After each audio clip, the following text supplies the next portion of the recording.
Salut tout le monde, et donc petite vidéo pour vous montrer comment se débarrasser donc du boss de la seconde semaine de Naxxramas, donc Nord, le porte-peste. On va tout de suite regarder ça. Lui il est pas très difficile, donc on va prendre un deck mage assez standard, un lock, où on va tout simplement s'occuper de geler ces créatures. La liste n'est pas spécialement importante, il faut juste un petit peu comprendre le fonctionnement de comment est-ce qu'on peut réussir à complètement le bloquer pour s'en sortir. Donc là, vous voyez, voilà, évidemment, cône de froid, blizzard, c'est vraiment pas très compliqué. Euh, Par contre, bah, on va pas garder le blizzard et la boule de feu, ça sert à rien, c'est beaucoup trop lent pour le moment. C'est parce qu'on veut au début, on veut plutôt des Nova de givre, voilà, exactement. Et donc bon, vous allez voir, il n'y a pas vraiment de grande difficulté.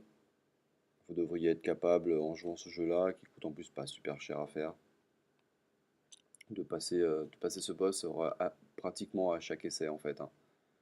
C'est vraiment pas très compliqué. Bon, on a rien de spécial à faire évidemment. Merci l'IA de poser une 1 quand on peut faire pouvoir. Il réfléchit pas spécialement donc on s'en débarrasse. On pose un alchimiste comme ça, c'est pas ce qui va nous poser le plus gros problème. On va très certainement faire pouvoir dessus encore une fois pour gagner du temps.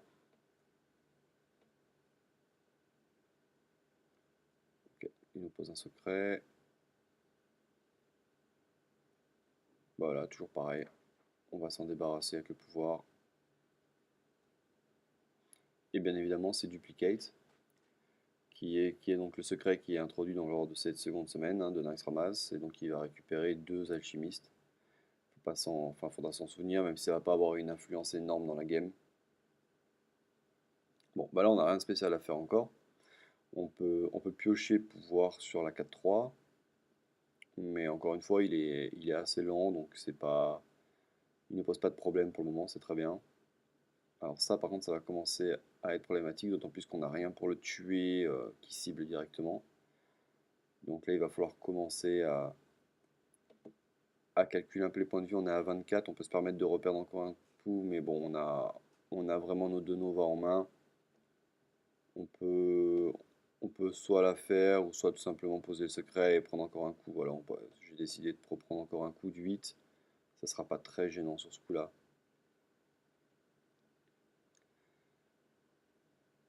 Donc voilà.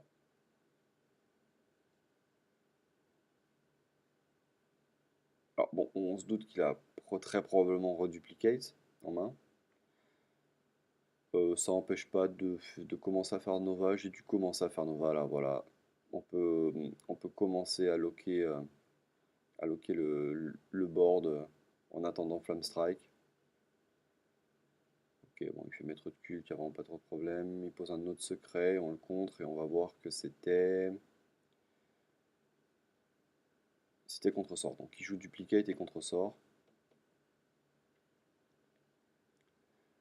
Voilà, on va faire un premier blizzard pour être sûr de se débarrasser du maître des cultes, pour être sûr qu'il pioche pas énormément de cartes. Et là, évidemment, il a un autre duplicate. Allez, et on se débarrasse des créatures. Voilà, donc vous voyez, on craint vraiment pas grand chose. Il suffit juste d'avoir de quoi geler le board pendant quelques tours et après on pourra tout tuer avec Blizzard ou Fire ou Flame Strike, qui d'ailleurs se fait un petit peu attendre lors de cette partie, mais bon, on va la piocher, c'est pas très grave. On a vraiment de quoi tenir. Alors voilà, je crois que c'est la seule légendaire du jeu, hein, Antonidas, qui va nous permettre tout simplement d'avoir la force nécessaire pour le tuer en faisant des boules de feu à la chaîne. Et mis à part ça, il y a quelques épiques, évidemment, le secret qui nous rend invulnérable et la pyro. Voilà, bon, donc là, il décide de tout poser, ça va être parfait pour piocher une Flamme Strike, là, ou continuer à tenir le board, hein. Avec l'air de givre, ça va pas nous aider là.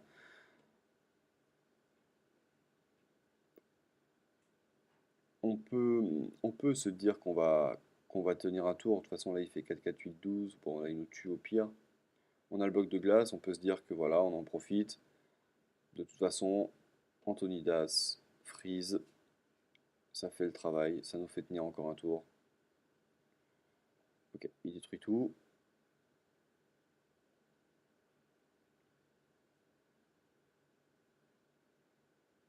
Et bien sûr, quand une de ces créatures meurt, ça devient une 5-5. Alors, bon là on n'a plus notre force de frappe, maintenant on a quand même assez de dégâts, on ne devrait pas avoir trop de problèmes pour lui faire 43. Bon, surtout par contre, faut pas qu'on meure, donc on va se débarrasser de ça. Et il a plus de cartes en main, donc il lui reste 2 cartes, donc c'est vraiment pas beaucoup. Donc bon, on va commencer à tuer ça 5-5, on va lui laisser ça 2-2 qui nous fait vraiment pas mal là. Et on va commencer à faire des points.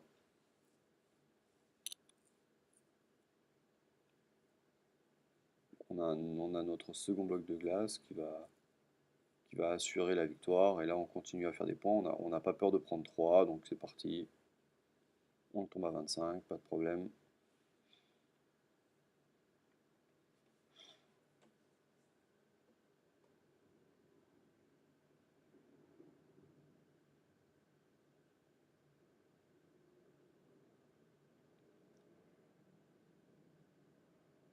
Allez, on continue. On fait les points de dégâts. On fait les points de dégâts. On peut poser le secret au cas où il nous fasse quelque chose, mais je pense même pas qu'il nous fasse quelque chose d'important, il me semble pas, donc on peut faire un point de dégâts avec ça. On peut continuer à le descendre. Bon, le maître, qui va pas servir à grand chose. De toute façon là, il nous tue même pas.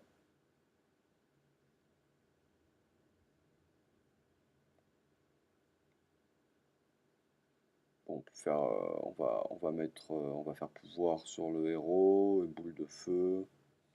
Bon, de toute façon, on a 3 tours de survie là quasiment, donc faut être sûr de pas. Là, faut que je réfléchis parce qu'il faut vraiment sûr de pas, enfin, de pas se tromper. Mais bon, normalement, on est vraiment très safe. On va assurer le coup en ne lui laissant pas piocher des cartes et en le bloquant encore un tour. Bon, en plus, il met Abomination qui va lui mettre 2 points de dégâts. C'est plutôt cool. 2 points de dégâts qui auraient pu manquer. Alors, j'ai Isera dans le jeu, c'est pas obligatoire. C'est vraiment pas obligatoire, hein. Vous pouvez mettre n'importe quelle autre source de dégâts. C'est juste qu'il a tendance à tuer les créatures directement quand on les pose et donc à faire des 5-5. Bon, là, Isera, c'est le petit bonus si vous l'avez. Vous pouvez mettre n'importe quel autre légendaire en fait, hein. Et si vous manque des points de dégâts, vous pouvez les mettre. Là, on va survivre le tour d'après. Bon, on peut poser Isera, voilà. De toute façon, il peut pas nous tuer, donc. Ah, c'est dommage. N'importe quelle autre carte nous aurait fait tuer, mais bon, à part le 6-7, le 7-6. Il décide d'attaquer Isera, ça fait 2 points de dégâts à tout. Bon, bah là, il est mort. Voilà, donc encore une fois, là, il y a Isera dans le jeu, mais c'est vraiment pas nécessaire, hein. Je pense qu'il n'y a même pas besoin de s'attarder sur la liste du jeu, puisque vous avez à peu près tout vu de toute façon. C'est juste un jeu Ice normal, un jeu Ice Block normal, sauf qu'il vous faut très peu de créatures évidemment pour ne pas l'aider à rentabiliser son pouvoir. Donc il y a vraiment pas de particularité.